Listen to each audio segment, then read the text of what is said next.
Good morning students. आज हम gaseous fuels के बारे में बात करेंगे। कुछ गैसियस फ्यूल्स के बारे में बात करने से पहले आइए बात करते हैं हम नॉकिंग ऑफ आईसी इंजन्स की।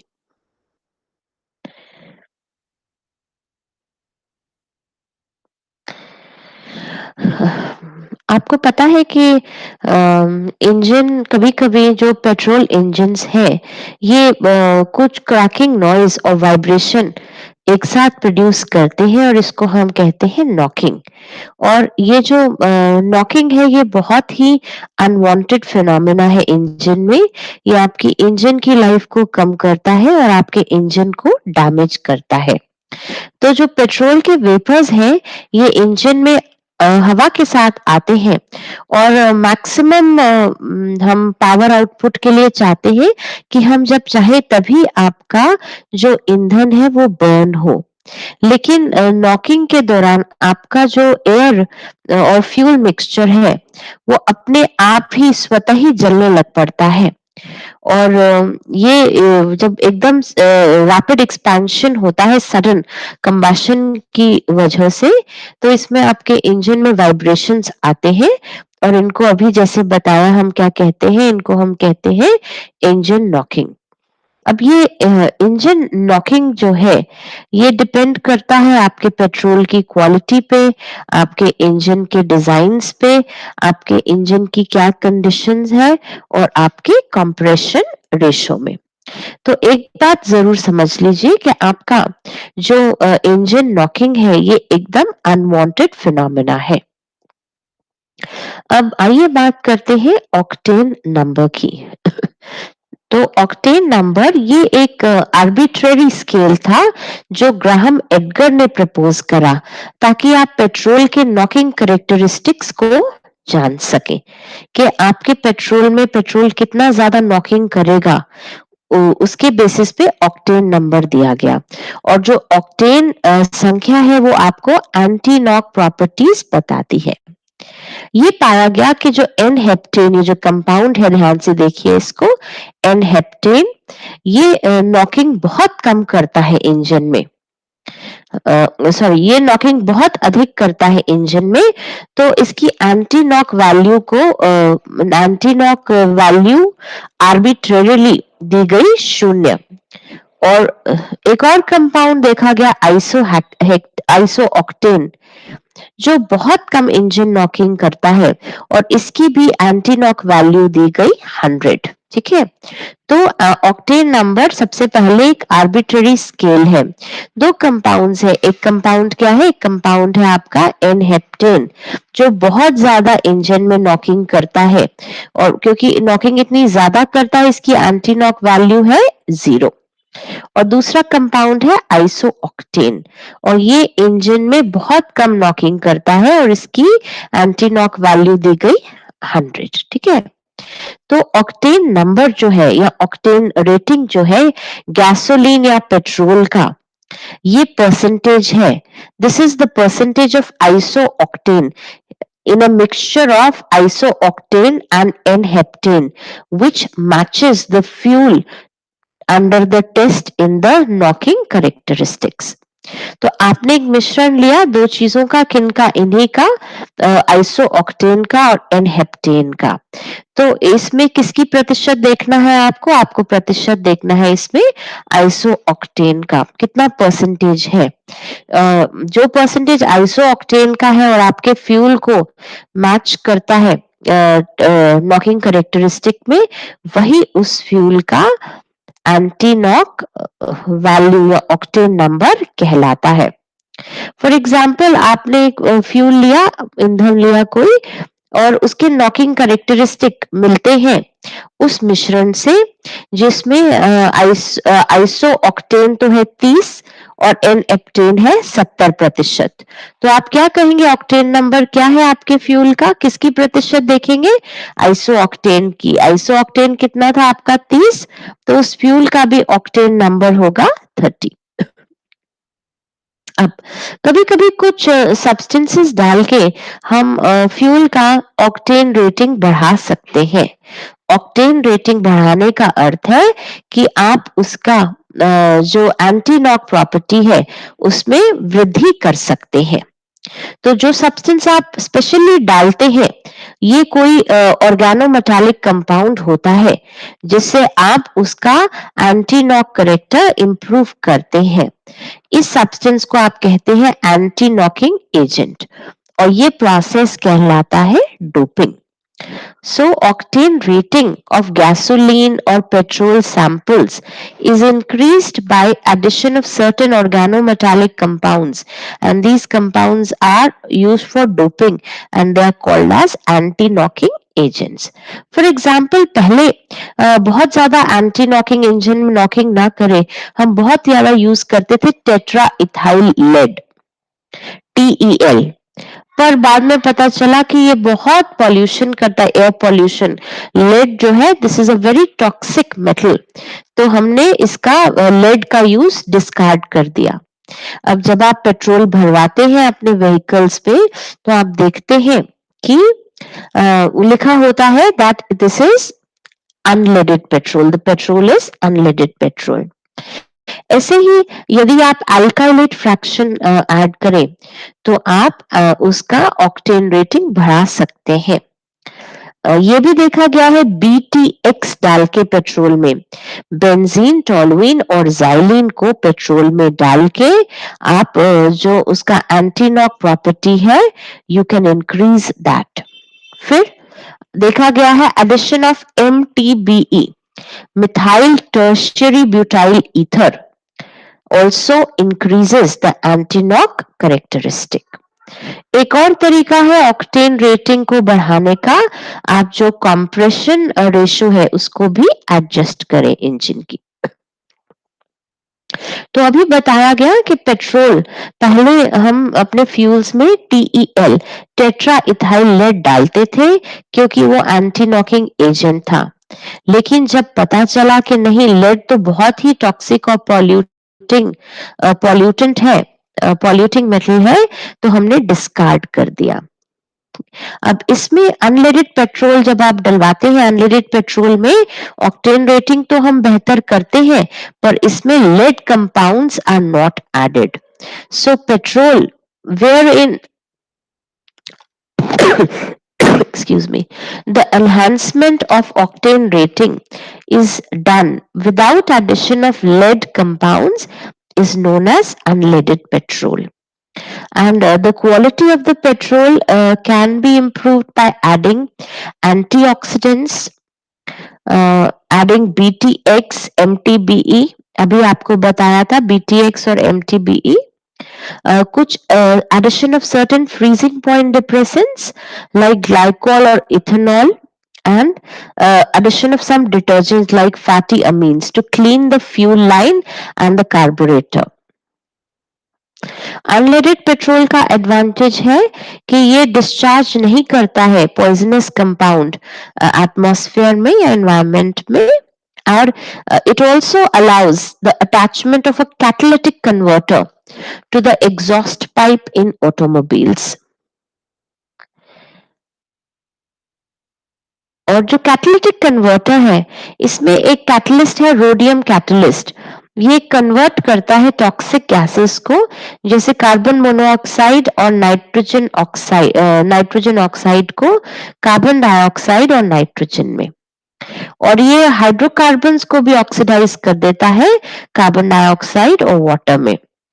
और यदि लेडेड पेट्रोल यूज हो रहा है तो हम ये कैटलिटिक कन्वर्टर नहीं अटैच कर सकते क्योंकि जो लेड है ये जो है ये जो कैटलिस्ट है रोडियम कैटलिस्ट इसको पॉइजन कर देता है and it also destroys the active sites. Next we are going to talk about another number. This is the cetane number. Now cetane number is used for diesel just as octane number is used for petrol. Now cetane number is again the measurement of the combustion quality of diesel fuel during compression ignition, and it is a significant expression of the quality of diesel fuel. आपका जो cetane number है ठीक है। ये भी दो compounds का mixture है। ठीक है, दो कंपाउंड्स देख लीजिए पहले कौन से हैं। एक कंपाउंड है एन हेक्साडेकेन और दूसरा कंपाउंड है 2 methyl naphthalene. So two compound, जैसे उसमें दो कंपाउंड्स थे, इसमें भी दो कंपाउंड्स हैं। So, the suitability of diesel fuel is determined by its cetane value, which is the percentage of N hexadecane in a mixture of N hexadecane and 2-methyl naphthalene, which has the same ignition characteristics as the diesel sample. तो मतलब आपका fuel का कितना knocking property है, वो ये कितना match करता है मिक्सचर है जिसमें एन हेक्साडेकेन और 2 मिथाइल नैप्थलीन में कितना एन हेक्साडेकेन है। फॉर एग्जाम्पल आपका मान लीजिए फ्यूल जो है वो नॉकिंग करता है जिसमें डीजल डलता है, डीजल इंजन जो आपका डीजल डल रहा है वो आपका नॉकिंग के गुण में बराबर है एक ऐसे मिश्रण में जिसमें 20% हेक्साडेकेन है और 80% 2 मिथाइल नैप्थलीन है। तो आप कहेंगे कि आपके उस फ्यूल का सीटेन नंबर है 20, क्योंकि एन हेक्साडेकेन कितना उपस्थित है मिश्रण में 20% और 2 मिथाइल नैप्थलीन कितना उपस्थित है 80%। So cetane number is for the diesel fuel. ये देख लीजिए जो एन हेक्साडेकेन है ये नॉकिंग नहीं करता, इंजन नॉकिंग नहीं करता, तो इसको आर्बिट्रेरली सीटेन नंबर दिया गया है 100। और ये जो है, ये जो कंपाउंड है 2 मिथाइल नैप्थलीन, ये बहुत ज्यादा इंजन नॉकिंग करता है, तो इसको सीटेन नंबर दिया गया है 0। The cetane number is 0। So these are the two compounds और जिनका मिक्सचर लेना है। परसेंटेज किसका देखना है आपको? परसेंटेज देखना है एन हेक्साडेकेन का। Order of relative cetane number values in different hydrocarbons is as such. Generally, alkanes have high cetane numbers and aromatic compounds have very low cetane numbers. Let's see how we can increase the cetane number. Now, addition of certain compound, जैसे हम octane number बढ़ाने के लिए कुछ कुछ use कर सकते हैं, ऐसे ही एल्काइल नाइट्रेट्स जो है और डाइटर्शरी ब्यूटाइल पेरोक्साइड्स जो है, ये एडिटिव्स जो है ये सीटेन संख्या को बढ़ाते हैं। एंटीऑक्सीडेंट्स भी इंप्रूव करते हैं ऑक्सीडेशन रेजिस्टेंस जब आप फ्यूल को स्टोर करते हैं।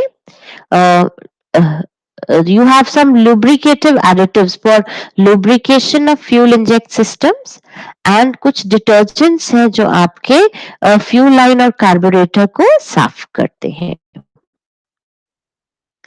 So that is all about knocking and your octane number and cetane number. In this, we have discussed the compounds which increase the octane number and the cetane number. अब हम बात करेंगे कुछ gaseous fuels की। आज हम बात करेंगे नेचुरल गैस की। तो जब पेट्रोलियम पढ़ाया था तो बताया था कि जनरली पेट्रोलियम डिपॉजिट के ऊपर कुछ गैस पाई जाती है और इसको हम कहते हैं natural gas. So natural gas जो है ये जनरली पेट्रोलियम डिपॉजिट के साथ ही एसोसिएटेड होती है और जब हम इसको उपयोग करते हैं तो हम इसमें से जो ऑब्जेक्शनेबल इंग्रेडिएंट्स है जैसे पानी है, डस्ट है, H2S है, नाइट्रोजन है, इन सबको हटा देते हैं। तो अप्रोक्सीमेटली आपकी जो नेचुरल गैस है, कंप्रेस्ड नेचुरल गैस है ना, उसमें अधिकांश रूप में मीथेन उपस्थित होती है 70 to 90%। कुछ आपकी C2H6 इथेन भी उपस्थित है, कुछ हाइड्रोजन और कुछ कार्बन मोनोऑक्साइड और कार्बन डाइऑक्साइड। इसकी कैलोरीफिक वैल्यू देख लीजिए और इसके इस्तेमाल के लिए आप जानते हैं कि ये बहुत ही बढ़िया डोमेस्टिक फ्यूल है और बहुत आसानी से दूर दूर तक पाइपलाइंस में ट्रांसपोर्ट करी जा सकती है। और अभी हाल ही में इसे बहुत से केमिकल्स के मैन्युफैक्चर के लिए भी यूज करा जाने लगा है। सेकेंड गैस हम देखेंगे, देखिए coal gas. The second gas is coal gas. Coal gas जो है, देखिए जब हम कोयले को 1300 डिग्री सेल्सियस में वायु की अनुपस्थिति में गर्म करते हैं तो हमें कोक में वापस कुछ रेजिड्यू रह जाता है आपके रिटॉर्ट में, और जो गैस निकल के आती है ये है कोल गैस। तो कोल गैस जो है कोयले को 1300 डिग्री सेल्सियस पे वायु की अनुपस्थिति में गर्म करने पर प्राप्त होती है। ठीक है, इसमें उपस्थित रहता है hydrogen, methane, CO, C2H2, C2H4, nitrogen, carbon dioxide और अन्य कुछ। इसकी कैलोरीफिक वैल्यू देखिए। और इसका प्रयोग जो होता है ये होता है शहरों में इल्यूमिनेशन के लिए, फ्यूल के रूप में और मेटलर्जिकल ऑपरेशन में। ये एक रिड्यूसिंग एटमॉस्फेयर देता है। ये देखिए ये डायग्राम है for manufacture of coal gas.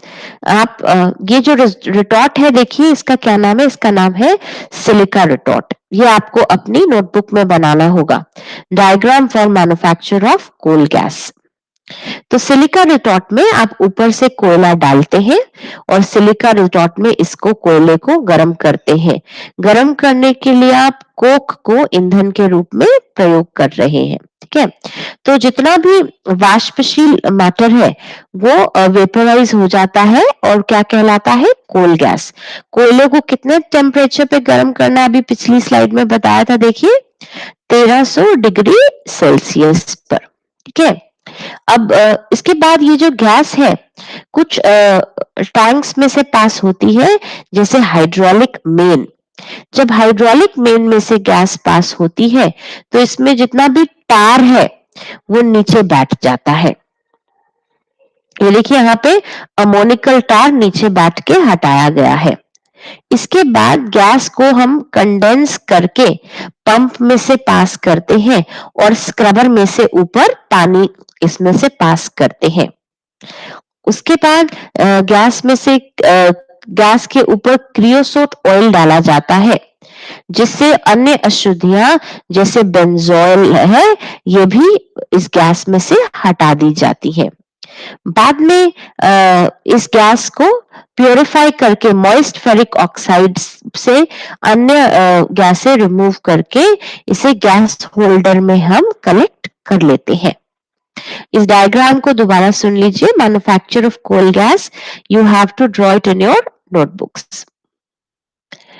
तो नेक्स्ट गैस, ये तो जो कोयले से बनी ये कौन सी गैस है, which is made from coal in absence of air, this is called as coal gas. Okay, next gas है जो हम डिस्कस करेंगे, third gas, this is your oil gas. तो कोल गैस किससे बनती है, कोयले से, और ऑयल गैस बनती है केरोसिन ऑयल की क्रैकिंग से। इसके अंदर देखिए जब आप केरोसिन ऑयल की क्रैकिंग करते हैं तो आपको बहुत सारे हाइड्रोकार्बन्स का मिश्रण मिलता है, और कार्बन जो है टार के रूप में जो होता है इसको हमें हटाना होता है। तो आप क्या करते हैं, आप रिटॉर्ट को गर्म कर लेते हैं। ठीक है, कास्ट आयरन का रिटॉर्ट होता है और इसके ऊपर एक बोनेट लगा होता है, और आप इसमें क्या करते हैं, बोनेट का दूसरी साइड कनेक्टेड होता है हाइड्रोलिक मेन पे। हाइड्रोलिक मेन जो है अभी टार जो है वो हटाने के काम आता है, और बाद में गैस को किस में कलेक्ट कर लेते हैं आप, गैस होल्डर में। ठीक है, जो अच्छे प्रकार की गैस है जो है उसका colour, a good oil gas should have a golden colour. So by properly adjusting supply of air, the required color can be obtained. और गैस को हम गैस होल्डर में पानी के ऊपर स्टोर करते हैं। तो यहाँ देखिए ये थर्ड गैस है आपकी ऑयल गैस, इसका डायग्राम भी आपको नोटबुक में बनाना है। सो ऑयल गैस में देखिए ये क्या है, ये कास्ट आयरन का रिटॉर्ट है, ये देख रहे हैं, this is your cast iron retort. ठीक है, नीचे से कोयले से आप इसको गर्म कर रहे हैं और ऊपर यहां से क्या डाल रहे हैं आप, केरोसिन ऑयल ड्रॉप वाइज ये बहुत गर्म रिटॉर्ट में डालते हैं तो केरोसिन ऑयल की क्रैकिंग हो जाती है। और क्रैकिंग का क्या मतलब है कि केरोसिन ऑयल लोअर हाइड्रोकार्बन्स में कन्वर्ट हो जाता है, ब्रेक डाउन हो जाता है। अब यहाँ पे क्या कनेक्टेड है कास्ट आयरन रिटॉर्ट पे? एक बोनेट आपको बताया था, ठीक है। और ये बोनेट किससे कनेक्टेड है? हाइड्रोलिक मेन से। तो ये जो गैस यहाँ कलेक्ट होती है बोनेट में जाती है, सील्ड बोनेट में, उसके बाद ये हाइड्रोलिक मेन से जहां पानी का टैंक है उसमें से निकलती है, इसमें से टार गैस में से अलग हो जाता है। और उसके बाद ये गैस को आप होल्डर में पानी के ऊपर कलेक्ट कर लेते हैं और फिर यहाँ सप्लाई कर देते हैं। इसकी एवरेज कॉम्पोजिशन देख लीजिए गैस की और कैलोरीफिक वैल्यू नोट करिए। और मुख्यतः इसको हम as a laboratory gas use करते हैं। Its use is as a laboratory gas. So this is a preparation of diagram for preparation of oil gas. This you have to make in your notebooks, in your registers, please. Next gas हम बात करेंगे, fourth gas is producer gas. Okay, तो producer gas जो है ये combustible gases जैसे carbon monoxide और hydrogen का मिश्रण है और इसमें नाइट्रोजन और कार्बन डाइऑक्साइड भी उपस्थित रहता है। तो इसमें CO, H2, N2 और CO2 गैसेस उपस्थित रहती हैं। ये बनती है जब हम एयर को मिक्स करते हैं स्टीम के साथ और रेड हॉट कोल या कोक बेड पे जब temperature is around 1100 degree Celsius. और जो जिसमें ये बनता है ये क्या कहलाता है? This is called as a gas producer. Okay, now take a look. ऊपर में कप एंड कोन अरेंजमेंट है, इससे आप इसमें क्या ऐड कर रहे हैं? You are adding coke into this, and what is this called as? This is called as gas producer. The special reactor इसको हम क्या कहते हैं? Gas producer. ऊपर से और आप कोयला ऐड करते हैं। अब इसमें 4 जोन्स हैं, ठीक है। अभी देखिए इसमें 4 जोन्स हैं, combustion zone, reduction zone, distillation zone और नीचे जो है ये ऐश कलेक्ट हो जाती है, कलेक्शन ऑफ ऐश। तो यहाँ से हवा और स्टीम दोनों मिक्स करके यहाँ से आप डालते हैं और ये कोक के अंदर रिएक्ट करके आपको प्रोड्यूसर गैस देती है और temperature is around 1100 degree Celsius. आइए देखिए क्या क्या रिएक्शंस है डिफरेंट जोन्स में। सबसे पहले जो लोअर मोस्ट जोन है that is called as the ash zone. अभी दिखाया था, देखिए द लोअर मोस्ट जोन जहां पे राख बनती है, this is called as the ash zone, ठीक है। अब देखिए ऐश जोन जो है ये इसमें मोनली तो राख होती है और ये जो प्रोड्यूसर प्लांट है उसकी ग्रेट को प्रोटेक्ट करता है बहुत अधिक गर्म होने से, ऐश जोन। और इसमें राख ही फॉर्म होती है। इसके ऊपर जो जोन है ये देखिए second zone, this is known as the combustion zone. Okay, तो कंबशन जोन ऐश जोन के ऊपर होता है, इसको ऑक्सीडेशन जोन भी कहते हैं और यहाँ पे टेम्परेचर लगभग 1100 डिग्री सेल्सियस रहता है। इसमें कार्बन जल के 2 गैसेस देता है, रिएक्शंस नोट कर लीजिए, कार्बन डाइऑक्साइड और कार्बन मोनोऑक्साइड। ओके, तो ऐश जोन, कंबशन जोन। थर्ड है आपका reduction zone. So in the reduction zone यहाँ पे कार्बन मोनोऑक्साइड और कार्बन से क्रिया कर कार्बन डाइऑक्साइड कार्बन से क्रिया करके कार्बन मोनोऑक्साइड बनाता है और ये जो कार्बन मोनोऑक्साइड है ये स्टीम से रिएक्ट करके कार्बन डाइऑक्साइड और हाइड्रोजन बनाती है। This makes carbon dioxide and hydrogen और यहाँ पे टेम्परेचर लगभग 1000 डिग्री रहता है। फोर्थ जोन है आपका, जैसा बताया था, distillation zone. The fourth zone in the gas producer is your distillation zone. यहाँ पे temperature is around 400 to 800 degree Celsius और ऊपर से क्योंकि कोयला गिर रहा होता है इसलिए टेम्परेचर थोड़ा कम हो जाता है। और ये जो नीचे से गर्म गैसें आती हैं, इसमें इसकी वजह से जो भी वोलेटाइल मैटर है ये डिस्टिल होके बाहर निकल जाता है। इसकी एवरेज कंपोजिशन देख लीजिए और इसकी कैलोरीफिक वैल्यू भी देख लीजिए। This is for producer gas. Please note down the composition and the calorific value. इसके uses देखिए, it's a very cheap and a clean fuel used in furnaces in steel and glass making, muffle furnaces, and also as a reducing agent in metallurgical processes. Next gas है आपकी water gas. Water gas है आपकी, ठीक है, ये भी उन्हीं चार चीजों का गैसेस का मिश्रण है, mainly CO, H2, N2 and CO2। और ये बनती है जब हम स्टीम और एयर को बारी बारी से रेड हॉट कोक या कोयले में सब्जेक्ट करते हैं। टेम्परेचर इसमें 900 से 1000 डिग्री सेल्सियस तक रहता है। तो यही है, देख लीजिए। ऊपर से अरेंजमेंट सिमिलर है, ऊपर से you are adding coke and there is this ash below and air supply. Alternate है, देखिए, एक बार एयर सप्लाई, एक बार स्टीम, और टेम्परेचर है आपका 900 टू 1000 डिग्री सेल्सियस। जो भी वॉलेटाइल गैसेस निकल के आएंगी they are refer to as water gas. इसका please draw its diagram.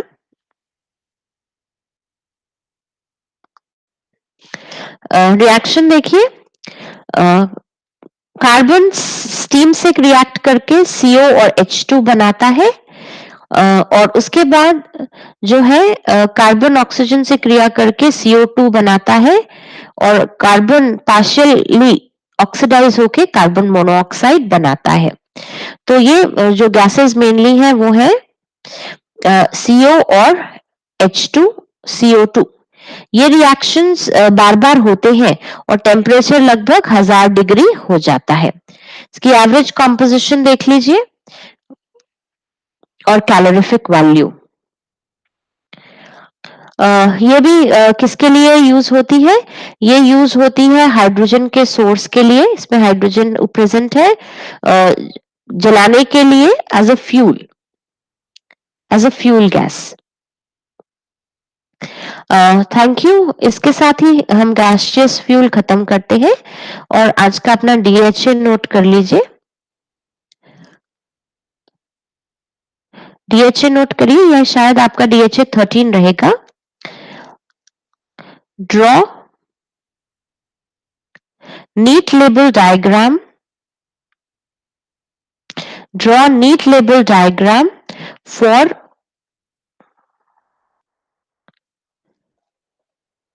manufacture of producer gas and write about the four zones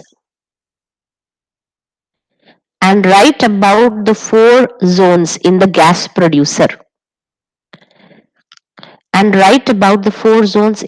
gas producer तो आपको अपना